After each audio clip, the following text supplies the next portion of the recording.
코로나 상황 속에 교회의 신뢰도가 하락하는 원인을 살펴보고 교회가 추구해야 할 공공성에 대해 논의하는 자리가 마련됐습니다.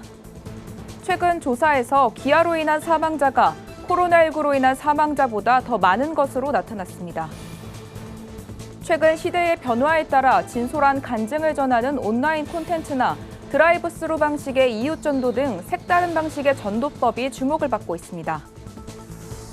차별금지법 바로알기 아카데미의 강연자로 나선 이용희 교수가 차금법 입법 저지를 위한 한국교회의 연합을 강조했습니다.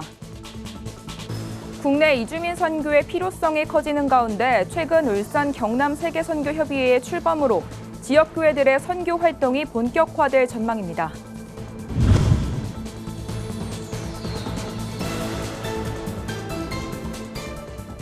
여러분 안녕하십니까? 구티비 뉴스입니다. 코로나 팬데믹 직후 한국교회는 급격한 신뢰도 하락을 보였습니다. 교회들이 방역을 강화하며 하락했던 신뢰도를 다소 만회하긴 했지만 여전히 불신의 이미지를 완전히 지우지는 못하고 있는데요. 상황이 이렇다 보니 한국교회의 개별화를 지적하며 교회가 공공성을 회복하는 것이 시급하다는 주장이 나왔습니다. 조희연 기자입니다. 지난해 목회데이터 연구소가 발표한 조사 결과에 따르면 한국교회를 별로 전혀 신뢰하지 않는다는 응답이 76% 수준을 보인 것으로 나타났습니다. 코로나19 상황 가운데 한국교회의 신뢰도가 급격하게 추락하고 있다는 것을 보여줍니다. 청파교회 김기성 목사는 한국교회 신뢰도 하락의 원인을 시대의 문제에 창조적으로 응답하지 못하며 공공성의 기능을 잃었기 때문이라고 분석했습니다. 그러면서 김 목사는 광야 만나 사건 등 성경 곳곳에서 드러나는 공공신학의 모범 사례를 언급하며 공공성 회복을 촉구했습니다. 그 사람의 아픔, 근원의 자리를 들여다보면서 품에 안는 것이죠. 이게 이제 예수적 삶이었다는 것입니다. 사람을 개별화함으로 지배하는 이 자본주의 세상에서 보편적인 가치를 품은 사람으로 산다고 하는 것. 이것이 기독교인들에게 주어져 있는 직무가 아닌가 생각합니다. 공공성 회복을 위해 한국교회가 응답해야 할 실질적인 공적 과제도 제시됐습니다. 새물결 플러스 김요한 대표는 교회의 치유의 능력 회복을 제시하며 우울증 환자가 급증하는 등 정신적 문제로 고통스러워하는 이들을 복음으로 치유해야 한다고 강조했습니다. 교회의 관계 형성도 중요한 과제로 꼽았습니다. 극단적 이기주의와 개인주의 시대에 끈끈한 공동체로서의 역할을 내비쳐 보인다면 교회에 문을 두드리는 청년과 지성인들이 다시금 생겨날 것이라고 김 대표는 말했습니다. 1인 가구가 급증하고 있고 또 이혼, 비혼들이 급증하고 있고 그래서 개개인들이 전부 다 파편화된 원자로 존재하는 그런 사회에서 교회가 끈끈하고 따뜻한 그런 관계를 창조해낼 수 있는 공간의 역할을 할 수 있느냐. 김 대표는 자본이 우상이 되어버린 시대에 교회가 그 이상의 본질적 가치가 있다는 메시지를 줄 수 있는지도 돌아봐야 한다고 지적했습니다. 사회 속에서 공공의 이익을 위해 존재한다는 의미의 공공성. 코로나19를 지나면서 교회의 공공성 회복에 대한 관심이 높아지고 있습니다. 구티비 뉴스 조유현입니다. 코로나19 이후 전 세계 인구 10명 중 1명이 영양결핍 상태에 있다는 조사 결과가 나왔습니다. 특히 한 보고서에는 기아로 인한 사망자가 코로나19로 인한 사망자보다 많은 것으로 나와 충격을 주고 있습니다. 지구촌이 직면한 식량 위기를 해결하기 위해 그리스도인은 어떤 자세를 가지는 것이 필요할지 살펴봤습니다. 박재현 기자의 보도입니다. 최근 조사에서 코로나19로 인한 사망자보다 최소한의 영양조차 섭취하지 못해 굶주림으로 죽어가는 이들이 더 많은 것으로 나타났습니다. 국제연합식량농업기구 등이 발표한 2021 세계식량안보 및 영양 현황에 따르면 코로나19 이후 세계 영양결핍 유병률은 9.9%로 1년 만에 1.5%포인트 상승했습니다. 또 국제구호개발기구 옥스팜이 분당 사망자 수를 분석해본 결과 지난해 8월 기준 코로나19로 인한 사망자는 1분당 7명이며 기아로 인한 사망자는 전 세계적으로 1분당 11명꼴로 추산됐습니다. 기상이변 등 그리고 지구온난화로 인해서 사막화 현상 이런 것들이 농작지를 축소시키는 그런 현상이 나타나고 있었고요. 그리고 특히 이제 코로나19 때문에 생산이나 유통 등이 되게 차질을 빚으면서 기아가 많이 늘어나고 있습니다. 그게 코로나로 인한 사망보다 기아로 인한 사망이 더 많은 원인으로 그렇게 생각이 됩니다. 고령화와 1인 가구 증가, 코로나19로 인한 급식시설 중단 등으로 영양실조 사망자 수 증가는 국내에서도 두드러졌습니다. 2019년 78명에서 2020년에는 37% 증가한 107명이 사망한 것으로 집계됐습니다. 목회데이터 연구소는 우리 주변에서 일어나지 않은 기아 문제에 무관심하기 쉽지만 그리스도인으로서 전 세계 많은 이들의 고통에 관심을 갖고 그 고통을 나의 고통으로 삼는 연대의식이 필요하다고 강조합니다. 지구 환경을 보존하기 위한 그런 개인과 교회의 노력이 또 필요하다고 보여지고요. 그리고 현재 기아로 어려움 겪고 있는 분들을 위해서 직접적으로 그분들을 돕는 구호 활동에 저희 그리스도인들이 함께 동참하는 것도 좋은 방법이라 생각합니다. 코로나19 사태에 사회 경제 위기까지 겹쳐 세계 여러 나라에서 식량 문제는 갈수록 심각해질 것으로 예상되고 있습니다. 이런 가운데 저개발 국가나 난민 등 굶주림으로 죽어가는 전 세계 많은 이들을 돕기 위한 그리스도인들의 작은 실천이 그 어느 때보다 절실해 보입니다. 굿TV 뉴스 박재현입니다. 크리스천이라면 누구나 전도를 해야겠다고 다짐하지만 좀처럼 쉽게 행동에 나서지 못하는 게 바로 이 전도입니다. 막상 전도에 나서도 기독교에 대한 회의적인 시각이나 거부감으로 막막함을 느끼기 마련인데요. 전도가 어려운 시대, 진솔하면서도 색다른 방식의 전도법이 주목을 받고 있다고 합니다. 김민주 기자가 보도합니다. 안녕하세요, 여러분. 성공합시다. 패션 식품 사업가인 이진남 집사는 평일 아침마다 성경 묵상을 돕는 콘텐츠 영상을 올리고 있습니다. 11조는 어떻게 해야 하고 하나님이 불공평하게 느껴지는 이유는 무엇인지 등 여러 고민의 해답을 성경에서 찾고 간증을 나누는 영상들로 누적 시청자 수가 약 1,000만 명을 돌파했습니다. 연관 채널에선 살림 정보와 건강한 먹거리를 브이로그 형식으로 소개합니다. 주 시청층은 주부나 여성 직장인들인데 알고리즘을 통해 성경 공부 채널로도 다수 유입되고 있습니다.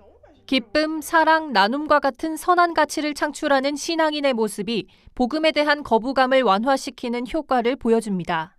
18만 부 이상 판매된 기독서적 하나님이 고치지 못할 사람은 없다의 저자인 박효진 장로 또한 전도의 도구로 영상 콘텐츠를 활용하고 있습니다. 17년간 교도관으로 근무하며 경험했던 이야기와 신앙 간증이 주 내용입니다. 특히 사형수 이야기나 천국과 지옥, 제사 문제에 관한 영상들은 일반의 영적 세계의 실체를 알리고 있습니다. 최근 영상에서 박 장로는 은혜를 힘입어 복음 전하는 일꾼으로 살아가는 게 전도라 생각한다고 밝혔습니다. 하나님과 더불어 동행하면서 하나님을 점점 깊이 알고 하나님을 신뢰하고 하나님의 은혜가 뭔지 깊이 깨닫고 드디어 거기에서 주님이 원하시는 믿음의 일꾼이 되면은 그때부터 우리를 뭘로 부른다? 전사로, 전사. 한편 국가의 주 종교가 빠른 속도로 탈기독교화되는 현상인 일명 포스트 크리스처니티를 겪고 있는 미국에선 단일교회가 한 해 동안 지역민 수만 명을 전도해 눈길을 끕니다. 캘리포니아주 초대형 복음주의 교회인 새들백 교회는 지난 2020년 코로나19로 대면 예배를 드리지 못하는 가운데 드라이브 스루 방식의 행사 전도를 펼쳤습니다. 차를 타고 온 가정에 식재료를 제공하고 마지막 부스에서 복음을 전하는 방식으로 60만 명에게 음식을 나눴고 이들 가운데 2만 4천 명이 복음을 받아들였습니다. 팬데믹이 시작되면서 캘리포니아 주에서만 26만 명이 한순간에 직장을 잃게 되었습니다. 직장을 잃게 되니 수입이 없어지고 수입이 없어지니 가장 큰 걱정은 먹을 게 없게 되는 것이었습니다. 이 필요를 빨리 인지하고 교회는 드라이브-스루 푸드 디스트리뷰션을 하기 시작했습니다. 전문가들은 복음을 녹여낸 영상 콘텐츠와 지역민을 위한 교회의 섬김은 복음에 관심을 갖게 하는 한편 교회에 대한 문턱을 낮추고 있다며 그리스도인의 본질을 보여줌으로써 진정성을 느끼게 된다고 분석했습니다. 굿TV 뉴스 김민주입니다. 에스더 기도운동본부 대표 이용희 교수가 차별금지법 입법을 막기 위해 한국교회가 연합으로 맞서 싸워야 한다고 강조했습니다. 지난 4일 차별금지법 바로알기 아카데미에서 강연한 이 교수는 차별금지법이 입법 예고된 지난 2007년부터 한국교회는 차금법과 동성애 옹호 문화에 맞서왔다며 차금법 입법이 시도될 때마다 한국교회가 이를 한 목소리로 막아내야 할 것이라고 설명했습니다. 그러면서 차금법을 막기 위해 움직이는 사역자를 세우는 일도 중요하다고 덧붙였습니다. 한편 차별금지법 바로알기 아카데미 시즌2는 매주 금요일 유튜브 채널을 통해 시청할 수 있습니다. 한국세계선교협의회의 지회인 울산 경남 세계선교협의회가 출범했습니다. 협의회는 지난달 27일 거제 고현교회에서 창립 예배를 열고 초대 이사장의 고현교회 박정곤 목사, 사무총장의 고신총회 세계선교회 손승호 선교사를 임명했습니다. 울산 경남 세계선교협의회는 국내 이주민 사역의 필요성을 소개하고 이주민 사역자를 발굴하는 등 지역교회가 선교에 적극 나설 수 있도록 협력 사역을 전개할 계획입니다. 국제구호개발 NGO 월드비전이 전 세계 아동과 청소년들을 위한 제2회 아동미래연구 공모전 참가자를 모집합니다. 아동미래연구 공모전은 국내외 아동 관련 연구를 더욱 활성화하고 해당 분야 연구자를 발굴, 지원하기 위해 마련됐습니다. 특히 이번 공모전은 전 세계 가장 취약한 아동과 관련 있는 3개 분야의 연구 주제로 나누어 진행되며 주제에 대해 자유롭게 구성하고 그에 따른 연구 방법을 자율적으로 선택하면 됩니다. 공모전 참가 희망자는 월드비전 홈페이지에서 신청할 수 있습니다. 오늘의 이슈 포커스입니다. 오미크론 변이 유행으로 인한 확진자 급증으로 재택치료자 수가 관리 한계를 넘어서자 정부가 60세 이상과 50세 이상 기저질환자 등 집중관리군 중심으로 재택치료 관리를 개편하기로 했습니다. 재택치료 중 건강 모니터링 대상과 산소 포화도 측정기 등 재택치료 키트 지급 대상도 집중관리군으로 축소됩니다. 일반 관리군은 정기적인 모니터링 없이 스스로 관리하다 필요하면 동네 병의원 등에서 비대면 진료나 상담을 받게 됩니다. 재택치료 환자의 동거 가족은 생필품 구매 등을 위한 필수 외출을 할 수 있고 그간 격리자에게 지급하던 생필품은 지자체가 현장 여건에 따라 지급 여부를 결정합니다.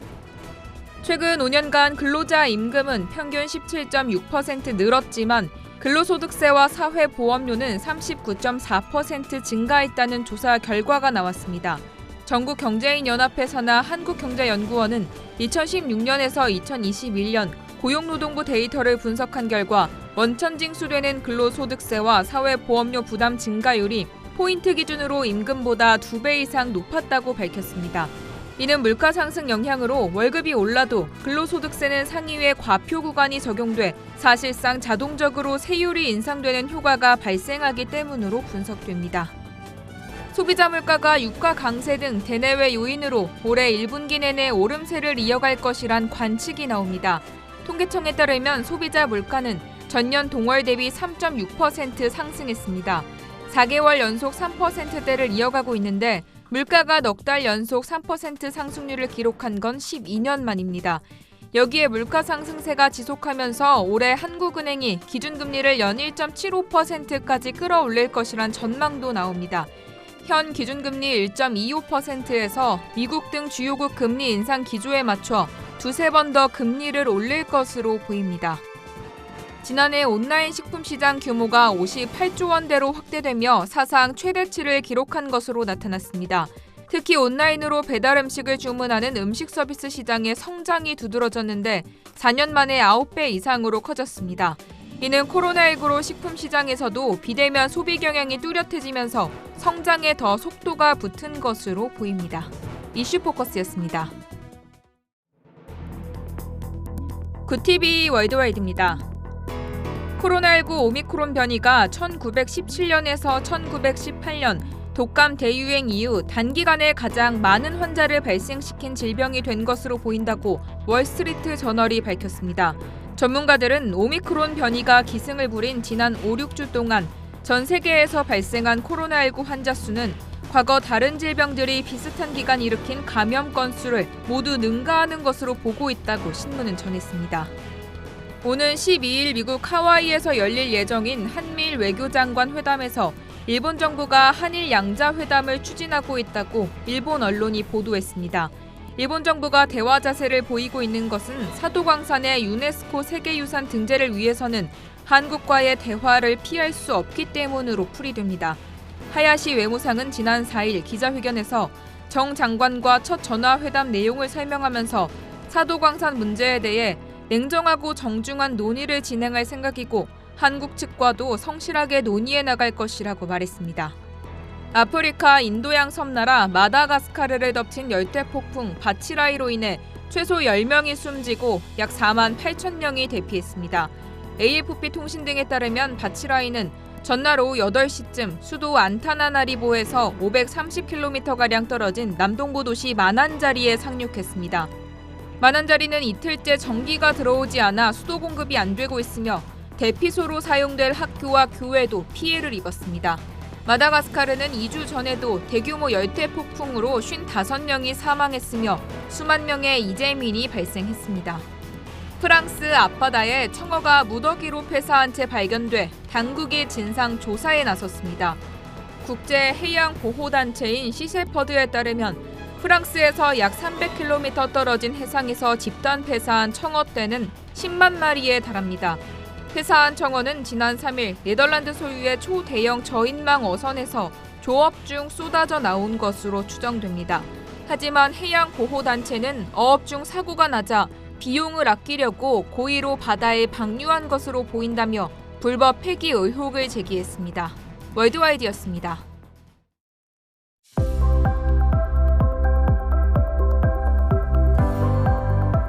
내일 낮부터 추위가 차차 풀려 이번 주에는 평년 기온을 회복할 전망입니다. 수요일 낮부터는 평년보다 기온이 높아집니다. 다만 대기가 메마르고 바람도 많이 불어 건조함은 더욱 심해지겠습니다. 바람도 다소 강하게 부니 불씨 관리 잘 해주시기 바랍니다. 이어서 전국 날씨입니다. 내일 한낮 최고 기온은 서울 5도, 강릉 7도, 대전 7도가 예상됩니다. 남부지방은 광주 8도, 부산은 10도까지 오르겠습니다. 날씨였습니다. 장기화되는 코로나에 경제적 어려움까지 가중되면서 지구촌은 물론 우리나라에서도 기아 문제가 드러나고 있습니다. 질병보다 무서운 건 배고픔이란 말도 있듯이 우리 주변 어려운 이들을 돌아보는 세심한 관심과 돌봄이 필요한 때입니다. 이상으로 뉴스를 마칩니다. 오늘도 함께해 주신 여러분 고맙습니다.